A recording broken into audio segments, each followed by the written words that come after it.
الحمد لله رب العالمين وأشهد أن لا إله إلا الله وحده لا شريك له وأشهد أن محمدا عبده ورسوله صلى الله عليه وعلى آله وصحبه وسلم تسليما كثيرا أما بعد. سعودی عرب میں آج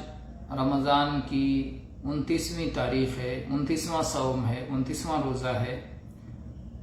اور اگر شام کو چاند نظر آ گیا تو کل انشاءاللہ عید ہوگی، اور اگر چاند نظر نہیں آیا تو 30 مکمل کرنے کے بعد عید ہوگی. صوم کی برکتوں سے اور صوم کے فضائل سے کون واقف نہیں ہے، اور صوم کے اللہ تعالیٰ نے جو منافع اور فوائد رکھے ہیں، اس بنیاد پر اہل ایمان کو مزید رکھنے کا شوق ہوتا ہے. لیکن ہم اللہ کے حکم کے پابند ہیں عبادات کے معاملے میں اور دیگر تمام معاملات میں، اور اللہ تعالیٰ اپنے بندوں کی فطرت جانتا ہے، اور اللہ تعالیٰ نے خیر حاصل کرنے کا بہت سارا دروازہ کھول رکھا ہے. فرض صوم تو صرف ماہ رمضان کا ہے، یہی فرض ہے اللہ تعالیٰ کی جانب سے. پورے ماہ رمضان کا صوم رکھنا اپنی شرطوں کے ساتھ فرض ہے، لیکن رمضان کا مہینہ گزر جانے کے بعد آپ کے پاس تطوع کا موقع ہوتا ہے. تطوع یا جسے نفل بھی کہا جاتا ہے، نفل یہ زیادہ ہے، فرض کے علاوہ ہے. تطوع کا عربی میں معنی ہوتا ہے رضاکارانہ انداز میں خوش دلی کے ساتھ کوئی کام کرنا، اور شرعی اعتبار سے جب ہم تطوع کا لفظ یا نفل کا لفظ استعمال کرتے ہیں تو اس کا مطلب یہ ہوتا ہے کہ اللہ تعالیٰ نے جو چیز آپ پر فرض نہیں کیا ہے، لازم نہیں کیا ہے، ضروری قرار نہیں دیا ہے، اس عمل کو اللہ کا تقرب حاصل کرنے کے لیے، اللہ کی رضا حاصل کرنے کے لیے،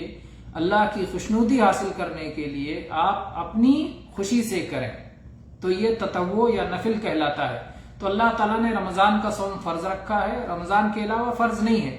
لیکن کچھ تطوع ہے، کچھ نفل ہے جسے آپ رمضان کے بعد انجام دے سکتے ہیں.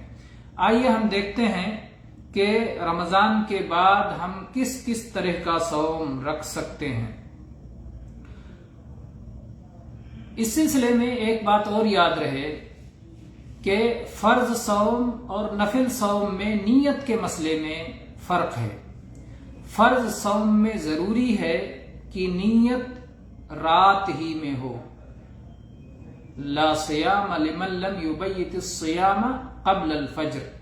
اس آدمی کا صوم اللہ کے ہاں قابل قبول نہیں ہے، یعنی فرض صوم جو فجر سے پہلے ہی رات میں نیت نہ کر لے. تو فرض کے لیے تو رات ہی میں نیت کرنا ضروری ہے، لیکن نفل کے لیے ایسا نہیں ہے. نفل کے لیے اگر کوئی شخص دن میں بھی نیت کر لیتا ہے، آپ نے صلاۃ فجر ادا کر لی، بعد میں آپ کو ارادہ ہوا کہ لاؤ آج صوم رکھ جاتے ہیں،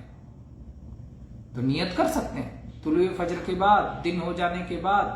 بلکہ دن چڑھ جانے کے بعد، دن میں بھی آدمی صوم کی نیت کر سکتا ہے، نفلی صوم کی، جیسا کہ نبی کریم صلی اللہ علیہ وسلم سے بات ثابت ہے کہ آپ گھر میں جاتے اور پوچھتے کھانے کے لیے کچھ ہے، اگر گھر سے جواب ملتا کہ نہیں کھانے کے لیے کچھ نہیں ہے تو آپ فرماتے اذن انا صائم، تو میں حالت صوم میں. تو اس طرح سے نفلی اور فرض میں ایک اہم فرق ہے کہ آدمی نیت دن میں بھی کر سکتا ہے، جبکہ فرض صوم میں رات ہی میں نیت کرنا ضروری ہے. دوسرا اہم فرق یہ ہے کہ اگر آپ فرض صوم رکھ رہے ہیں رمضان کا، تو آپ اپنی مرضی سے اسے توڑ نہیں سکتے. آپ نے اللہ کے لیے شروع کیا ہے، اللہ کی خاطر اسے مکمل کریں، یہ آپ پہ فرض ہے. لیکن نفل میں ایسا نہیں ہے. نفلی صوم میں آپ نے شروع کیا لیکن آپ کسی وجہ سے مکمل نہیں کرنا چاہتے ہیں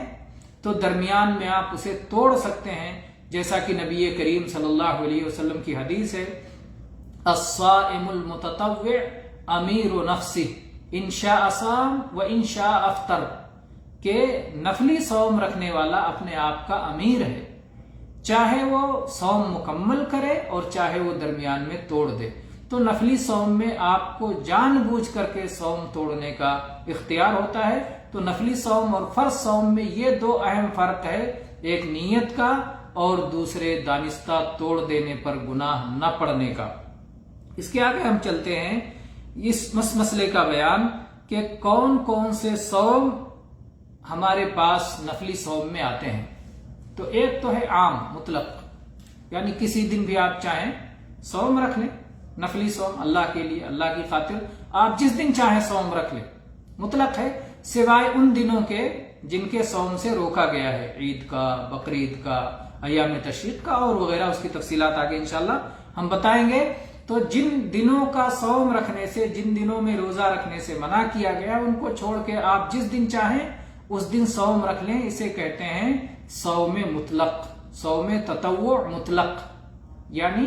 عام نفلی صوم۔ اور اس کی فضیلت میں نبی کریم صلی اللہ علیہ وسلم کی وہ حدیث جو صحیح بخاری میں اور صحیح مسلم میں آئی ہے، جس میں نبی کریم صلی اللہ علیہ وسلم نے فرمایا ہے، من صام یوما فی سبیل اللہ باعد اللہ تعالی وجہہ عن النار 70 خریفا، کہ جو شخص اللہ کی راہ میں ایک دن صوم رکھتا ہے تو اللہ تعالی جہنم سے اس کے چہرے کو 70 سال کی مسافت تک دور کر دیتا ہے۔ تو یہ نفلی صوم رکھنے کی فضیلت ہے۔ اس کے بعد میں صوم تطوع مقید، یعنی جو متعین ہے اللہ تعالیٰ کی طرف سے، اللہ کے نبی صلی اللہ علیہ وسلم نے جن کی مخصوص فضیلت بیان کی ہے، مخصوص ایام میں نفلی صوم رکھنے کے فضائل۔ اس میں سے پہلا صوم ہے رمضان مکمل ہونے کے بعد ہی شوال کے مہینے میں 6 دنوں کا صوم رکھنا، شوال کے مہینے میں 6 دنوں کا صوم رکھنا۔ یہ تمام جو ہے کیا نام ہے فقہی مذاہب، شافعی، مالکی، حنبلی، اسی طرح سے بعض احناف اور داؤد ظاہری اور بہت سارے اہل علم کا یہی کہنا ہے کہ یہ صوم رکھنا سنت ہے، شوال کے 6 دنوں کا صوم رکھنا سنت ہے۔ اور اس کی دلیل صحیح مسلم کی حدیث، اس کی دلیل صحیح مسلم کی حدیث ابو ایوب انصاری رضی اللہ عنہ روایت کرتے ہیں کہ نبی کریم صلی اللہ علیہ وسلم نے فرمایا، من صام رمضان ثم اتبعہ 6 من شوال کان کصیام الدہر، کہ جس شخص نے رمضان کا صوم رکھا اور رمضان کے بعد شوال میں 6 دن صوم رکھے تو گویا اس نے پورے سال صوم رکھا۔ اور دوسری حدیث ثوبان رضی اللہ عنہ سے مروی ہے، جو کہ امام احمد، امام دارمی، امام نسائی، امام بیہقی کی روایت ہے، اور علامہ البانی نے صحیح الجامع میں جسے صحیح قرار دیا ہے کہ اللہ کے نبی صلی اللہ علیہ وسلم نے فرمایا، صیام شہر رمضان ب10 اشہر و6 ایام بعدہن بشہرین فذلک تمام السنہ، کہ اللہ کے نبی صلی اللہ علیہ وسلم نے فرمایا کہ ماہ رمضان کا صوم یہ 10 مہینوں کے برابر ہے، اور 6 دن کا صوم یہ 2 مہینوں کے برابر ہے۔ اس طرح سے پورے سال کا حساب مکمل ہو جاتا ہے۔ آسانی سے آپ اس کو اس طرح سمجھیں کہ اللہ تبارک و تعالیٰ کا ایک عام قاعدہ ہے نیکیوں کے معاملے میں، اللہ کا فضل، الحسنۃ بعشر امثالھا، اللہ تعالیٰ ایک نیکی کا ثواب 10 گنا عطا فرماتا ہے۔ تو جب ماہ رمضان کا 1 مہینہ صوم رکھا گیا تو اللہ تعالیٰ نے اس کو 10 گنا کر کے 10 مہینوں کا ثواب عطا کر دیا، گویا آپ 10 مہینے صوم سے رہے۔ سال 12 مہینوں کا ہوتا ہے، اب لے دے کر کے 2 مہینے بچ جاتے ہیں جس میں آپ نے صوم نہیں رکھا اجر و ثواب کے اعتبار سے۔ 2 مہینوں میں زیادہ سے زیادہ 60 دن ہوتے ہیں، 60 دن کو اگر 10 سے تقسیم کریں تو 6 ہوگا، 6 دن، یعنی 6 دن اگر آپ صوم رکھ لیں تو 60 دن کے برابر ہو جائے گا۔ اس طرح سے شوال میں اگر کوئی شخص 6 دن صوم رکھ لیتا ہے تو گویا اس نے پورے سال صوم سے گزارا، پورے سال صوم رکھنے کا اسے اجر و ثواب مل جائے گا۔ اسی طرح سے جو نفلی صوم مستحب ہیں 6 دن شوال کے، اس کے بعد میں 8 دن ذوالحجہ کے، پہلی تاریخ سے لے کر 8 تاریخ تک صوم رکھنا بھی سنت ہے، مستحب ہے، کیونکہ نبی کریم صلی اللہ علیہ وسلم نے فرمایا ہے مَلْ عَمَلُ فِي أَيَّامِ الْعَشْرِ أَفْضَلُ مِنَ الْعَمَلِ فِي هَذِهِ، یعنی ذوالحجہ کے 10 دنوں میں جو بھی عمل کیا جاتا ہے پورے سال میں کوئی بھی عمل ان کی برابری نہیں کر سکتا۔ صحابہ نے پوچھا کہ اللہ کے نبی صلی اللہ علیہ وسلم وَلَا الْجِهَادِ، جہاد بھی ان 10 دنوں کی نیکی کی برابری نہیں کر سکتا؟ آپ نے فرمایا وَلَا الْجِهَادُ فِي سَبِيلِ اللَّهِ إِلَّا رَجُلٌ خَرَجَ بِنَفْسِهِ وَمَالِهِ وَلَمْ يَرْجِعْ مِنْ ذَلِكَ بِشَيْءٍ، ہاں جہاد فی سبیل اللہ بھی اس نیکی کی برابری نہیں کر سکتا سوائے اس آدمی کے جو اپنا مال اور اپنی جان لے کر نکل جائے اور کچھ بھی لے کر واپس نہ ہو تو اس کا درجہ بڑا ہے۔ تو چونکہ یہ حدیث عام ہے اور اس میں تمام نیکیاں داخل ہیں، اس لیے اس میں صوم بھی داخل ہے، تو 8 دن تک آدمی نفلی صوم بھی رکھ سکتا ہے ذوالحجہ کے شروع میں۔ اور جہاں تک 9ویں تاریخ کا مسئلہ ہے تو اس کے لیے تو خاص حدیث آئی ہے، چنانچہ جو لوگ حج پر نہ گئے ہوں، جو حاجی ہوں عرفات میدان میں، ان کے لیے تو سنت یہ ہے کہ وہ صوم نہ رکھیں، لیکن جو حج پہ نہیں گئے ہیں،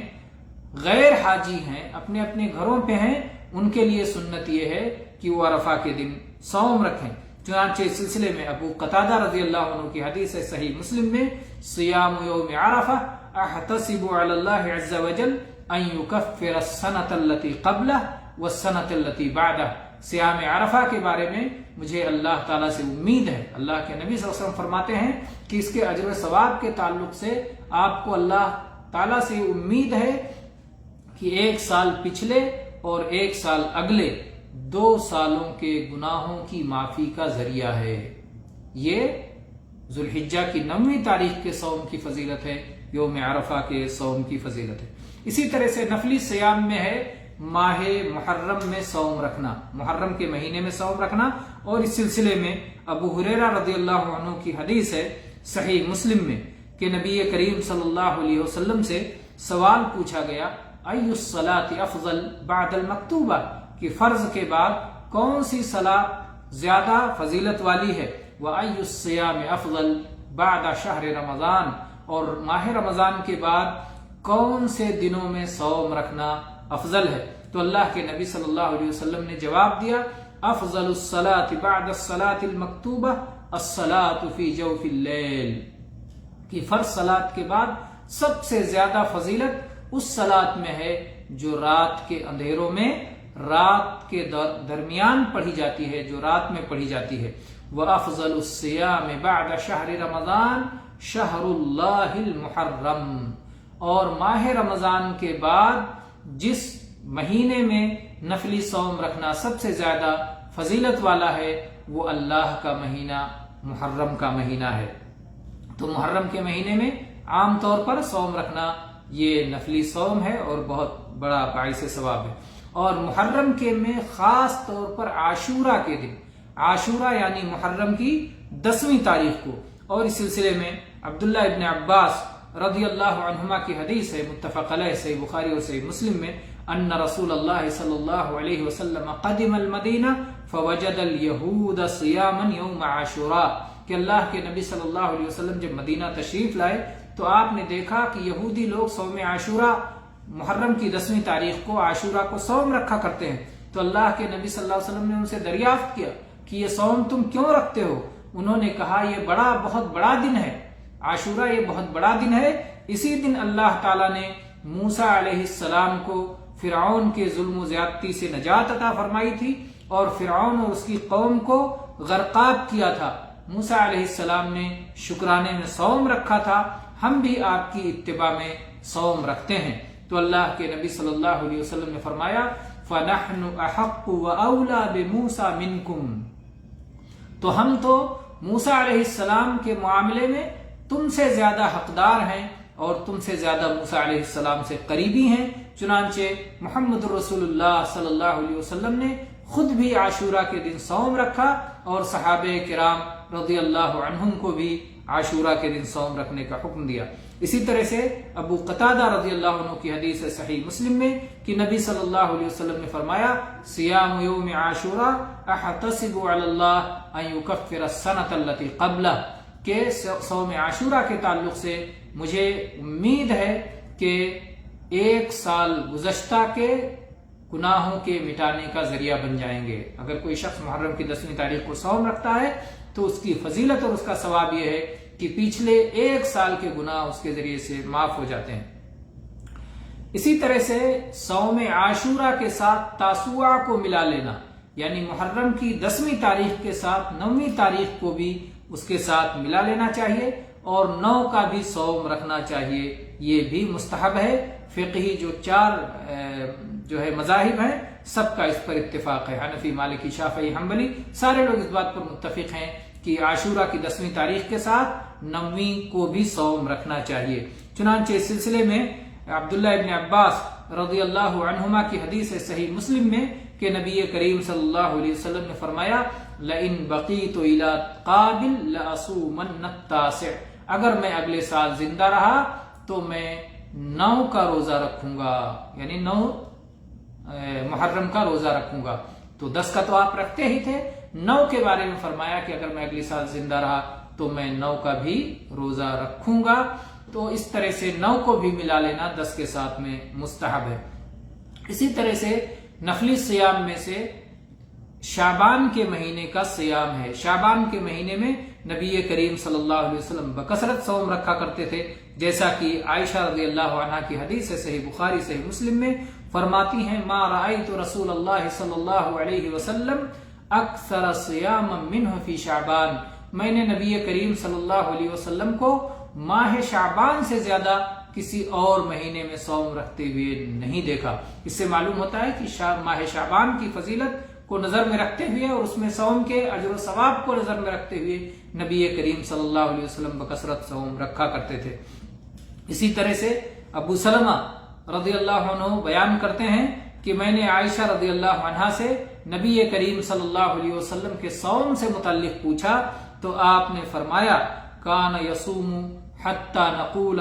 قد صام ویفطر حتی نقول قد افطر ولم ارہ صائما من شہر قط اکثر من صیامه من شعبان کان یصوم شعبان کلہ کان یصوم شعبان الا قلیلا، کہ اللہ کے نبی صلی اللہ علیہ وسلم جب صوم رکھنے لگتے تھے تو ہم کہتے تھے کہ اب تو صوم سے چل رہے ہیں، اور جب افطاری کرنے لگتے تھے تو ہم تو کہتے تھے اب افطاری ہی کرنے لگے ہیں۔ اور آپ کو ہم نے، عائشہ رضی اللہ عنہ فرماتی ہیں کہ شعبان کے مہینے سے زیادہ کسی اور مہینے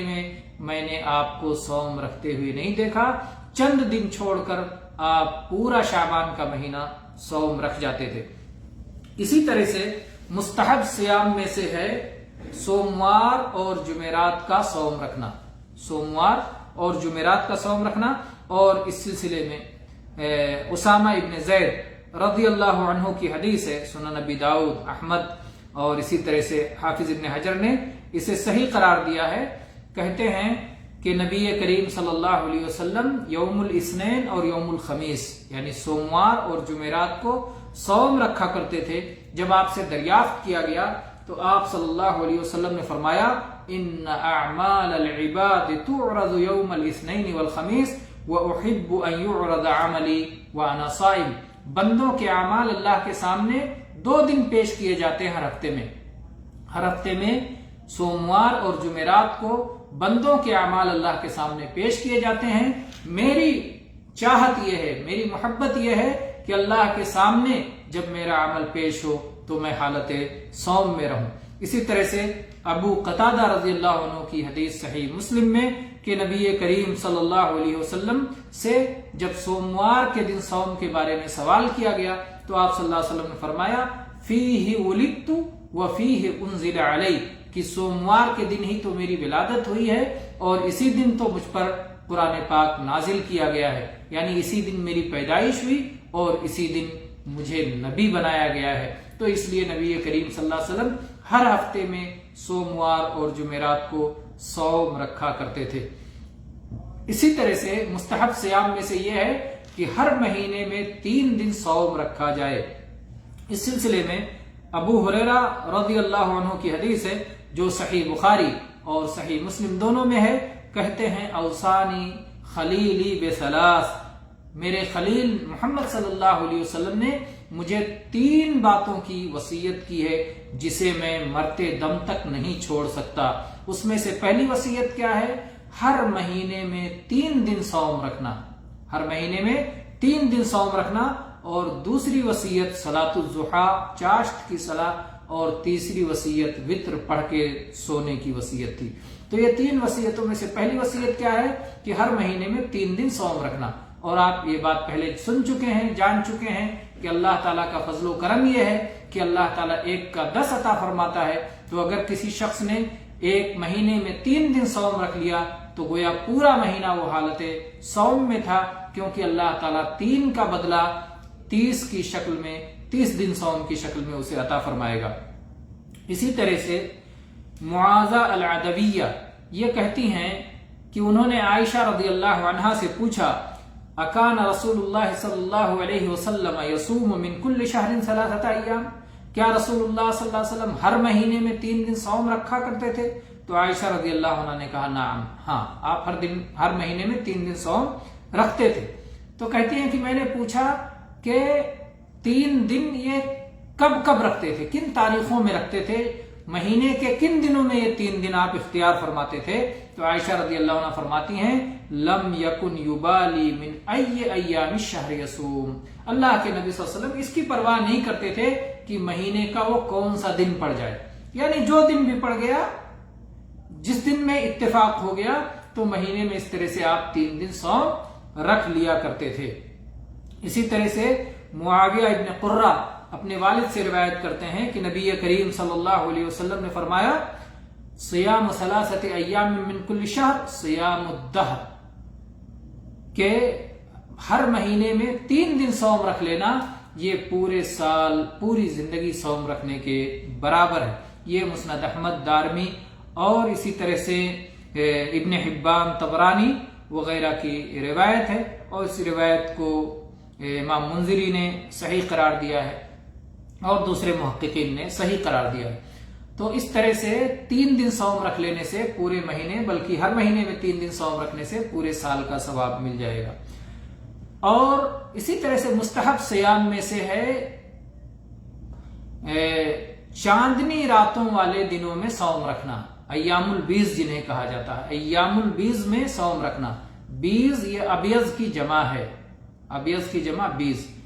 سفید راتیں، چاندنی راتیں، سفید دن، یعنی عربی تاریخ کی 13، 14 اور 15، 13، 14 اور 15 انہیں ایام بیض کہا جاتا ہے۔ ان دنوں میں صوم رکھنا مستحب ہے۔ اس سلسلے میں ابن ملحان القیسی اپنے والد سے روایت کرتے ہیں کان رسول اللہ صلی اللہ علیہ وسلم یأمرنا ان نصوم ایام البیض، اللہ کے نبی صلی اللہ علیہ وسلم ہمیں ایام بیض کا صوم رکھنے کا حکم دیتے تھے، 13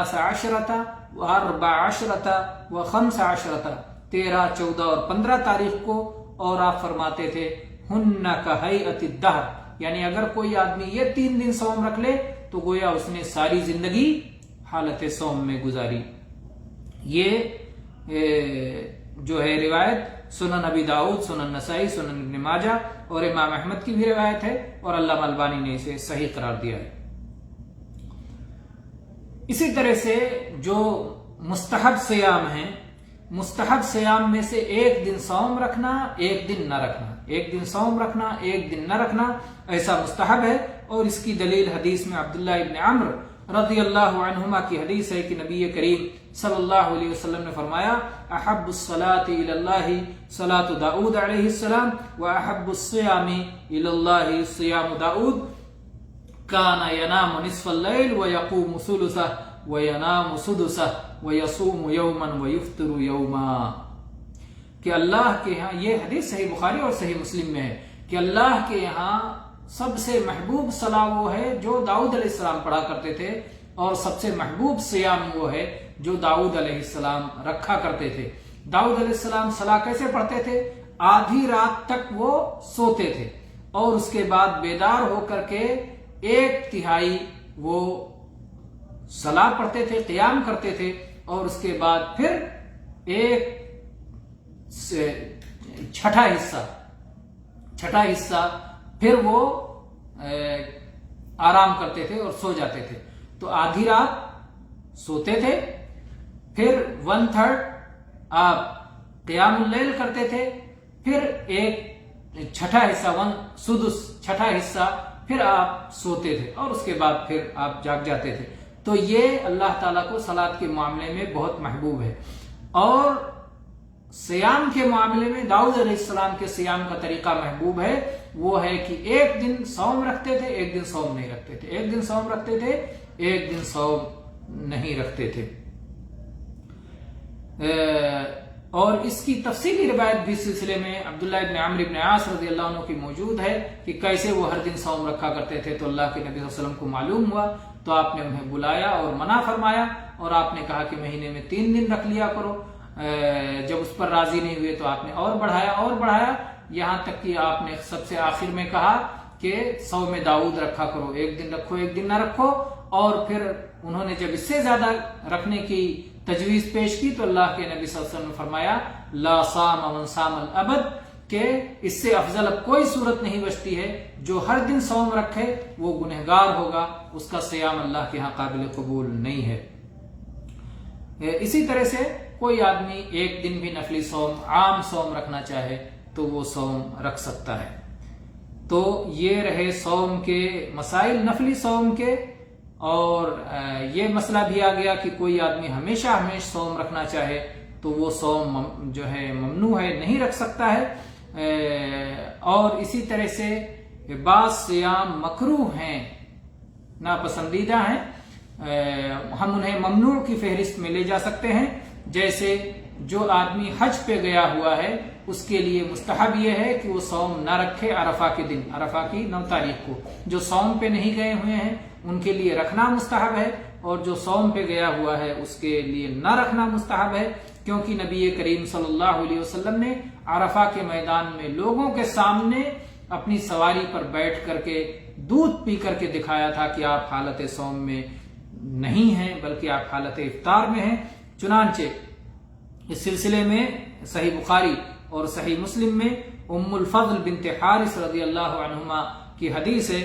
کہ انہوں نے نبی کریم صلی اللہ علیہ وسلم کے پاس دودھ کا ایک پیالہ بھیجا. نبی کریم صلی اللہ علیہ وسلم عرفہ میں اپنی سواری پر وقوف کیے ہوئے تھے. آپ نے سب کے سامنے سواری پر بیٹھے ہوئے وہ دودھ نوش فرمایا. سب نے دیکھا. اس سے معلوم ہوتا ہے کہ آپ صلی اللہ علیہ وسلم نے بتایا کہ آج صوم نہ رکھنا ہی مستحب ہے، اور آج پینا اور کھانا ہی اور صوم کے بغیر رہنا ہی مستحب ہے. اور اسی طرح سے عبداللہ ابن عمر رضی اللہ عنہما بیان کرتے ہیں کہ انہوں نے نبی کریم صلی اللہ علیہ وسلم کے ساتھ اور ابو بکر اور عمر اور عثمان رضی اللہ عنہم کے ساتھ حج کیا. کوئی بھی عرفات کے میدان میں صوم نہیں رکھتا تھا. اور یہ حکمت بھی اس میں ہے کہ اگر کوئی آدمی حالت صوم میں رہے گا تو کمزور پڑ جائے گا وقوف عرفہ میں، تو وہاں پر آدمی کو دعا کے لیے اور وقوف کے لیے قوی رہنا چاہیے. دن بھر اللہ تعالیٰ سے دعا کرے، وہاں ٹھہرے عرفات کے میدان میں، اور اس دن کو جو ہے اللہ کی عبادت میں گزارے. تو اس لیے اس دن صوم نہیں رکھنا چاہیے. اسی طرح سے اکیلے جمعہ کے دن صوم رکھنا یہ مکروہ صیام میں سے ہے، ممنوع صیام میں سے ہے. ہاں اگر کسی کا کوئی صوم ہے اس کی عادت کے مطابق اس میں آ گیا، مثلا ایک آدمی ایک دن صوم رکھتا ہے ایک دن نہیں رکھتا، اب اس اعتبار سے اگر جمعہ پڑ جاتا ہے اور رکھ لیتا ہے تو کوئی حرج کی بات نہیں. ایک دن صوم رکھ رہا تھا ایک دن نہیں رکھ رہا تھا، اس میں اگر جمعہ پڑ گیا تو رکھ سکتا ہے. یا اسی طرح سے عاشورہ جمعہ کے دن پڑ گیا، عرفہ جمعہ کے دن پڑ گیا، یا اور کوئی صوم ایام 20 کا پڑ گیا، 13 14 15 میں جمعہ کا دن پڑ گیا، یا اور کسی اعتبار سے جمعہ کے دن کوئی صوم پڑ جائے، یا جمعہ کے دن اس حساب سے صوم رکھنے میں کسی کو سہولت ہو کہ اس کی چھٹی کا دن ہے تو جمعہ کے دن صوم رکھا جا سکتا ہے. ورنہ اصل یہ ہے کہ جمعہ کی خصوصیت سمجھ کر کے جمعہ کے دن صوم نہ رکھا جائے. چنانچہ اس سلسلے میں جابر رضی اللہ عنہ کی حدیث ہے بخاری و مسلم میں، کہتے ہیں نہن نبی محمد ابن عباد جابر رضی اللہ عنہ سے سوال کرتے ہیں کہ نبی کریم صلی اللہ علیہ وسلم نے کیا جمعہ کے دن صوم رکھنے سے منع فرمایا ہے؟ تو جابر رضی اللہ عنہ کہتے ہیں ہاں منع فرمایا ہے۔ اسی طرح سے ابو ہریرہ رضی اللہ عنہ کی حدیث ہے بخاری و مسلم میں کہ اللہ کے نبی نے فرمایا لا یصومن احدکم یوم الجمعۃ الا یوما قبلہ او بعدہ، کہ کوئی شخص جمعہ کے دن ہرگز صوم نہ رکھے، جمعہ کے دن ہرگز کوئی صوم نہ رکھے، ہاں اگر اس سے ایک دن پہلے اور ایک دن بعد رکھا ہے تو وہ آدمی صوم رکھ سکتا ہے۔ اسی طرح سے جویریہ بنت حارث رضی اللہ عنہا کی حدیث ہے، یہ صحیح بخاری میں کہتی ہیں کہ نبی کریم صلی اللہ علیہ وسلم جمعہ کے دن ان کے پاس آئے تو وہ حالت صوم میں تھی۔ اللہ کے نبی نے پوچھا کل تم صوم تھی؟ انہوں نے کہا نہیں۔ آپ نے پوچھا کیا تم کل صوم رکھنے والی ہو؟ انہوں نے کہا نہیں۔ اللہ کے نبی صلی اللہ علیہ وسلم نے فرمایا پھر صوم توڑ دو، اگر تم نے جمعرات کو صوم نہیں رکھا اور سنیچر کو صوم رکھنے کا ارادہ نہیں ہے تو خصوصی طور پر جمعہ کے دن صوم نہ رکھو۔ اللہ کے نبی صلی اللہ علیہ وسلم نے جویریہ رضی اللہ عنہا کا صوم توڑوا دیا۔ اسی طرح سے ابو ہریرہ رضی اللہ عنہ کی حدیث ہے صحیح مسلم میں، اللہ کے نبی نے فرمایا لا تختصوا لیلۃ الجمعۃ بقیام من بین اللیالی ولا تخصوا یوم الجمعۃ بصیام من بین الایام الا ان یکون فی صوم یصومہ احدکم، کہ جمعہ کی رات کو قیام اللیل کے لیے خاص نہ کرو، بقیہ راتوں میں سے جمعہ کی رات کو کوئی اگر قیام اللیل کے لیے خاص کرتا ہے تو اللہ کے نبی صلی اللہ علیہ وسلم نے اس سے منع فرمایا ہے، اور ایسے ہی جمعہ کے دن کو اگر کوئی صوم کے لیے مخصوص کرتا ہے تو اللہ کے نبی صلی اللہ علیہ وسلم نے اس سے بھی منع فرمایا ہے۔ البتہ اگر کوئی صوم آدمی رکھا کرتا تھا اور اسی کے موافق ہو جائے، اسی میں پڑ جائے تو پھر اس کی آپ نے اجازت دی ہے، تو یہ ممنوع صوم میں سے ہے۔ اسی طرح سے خاص طور پر سنیچر کے دن، سنیچر کو مخصوص کر کے روزہ رکھنا یہ بھی ممنوع ہے، البتہ اگر انسان کی عادت ہو یا عرفہ کا دن سنیچر پڑ جائے یا جمعہ کے ساتھ مل کر کے آ جائے تو اس دن صوم رکھنا جائز ہے، اسی اعتبار سے صوم رکھنا جائز ہے۔ اور اب بھی آپ حدیث سن چکے ہیں جویریہ رضی اللہ عنہا کی کہ اللہ کے نبی نے کہا کل صوم رکھنے والی ہو، تو اگر جو سنیچر کے دن صوم رکھنا ناجائز ہوتا تو اللہ کے نبی صلی اللہ علیہ وسلم یہ کیسے کہتے کہ کل تم صوم رکھنے والی ہو۔ اور اسی طرح سے آپ نے جو یہ فرمایا کہ جمعہ سے پہلے ایک دن یا جمعہ سے ایک دن بعد آدمی صوم رکھے تو جمعہ کے دن بھی رکھ سکتا ہے، اس سے بھی معلوم ہوتا ہے کہ سنیچر کے دن صوم رکھا جا سکتا ہے، رکھنا جائز ہے۔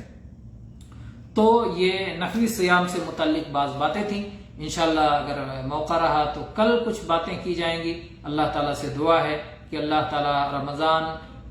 کے اس مہینے کو، اس میں اللہ نے جو بھی صیام رکھنے کی اور اسی طرح سے دیگر نیکیوں کی جو توفیق عطا فرمائی ہے، اللہ تعالیٰ اسے قبول فرمائے اپنے فضل و کرم سے، اور اللہ تعالیٰ آخرت میں اس کا اچھا بدلہ عطا فرمائے۔ آمین۔ اقول قولی ھذا واستغفر اللہ لی ولکم من کل ذنب فاستغفروہ انہ ھو الغفور الرحیم۔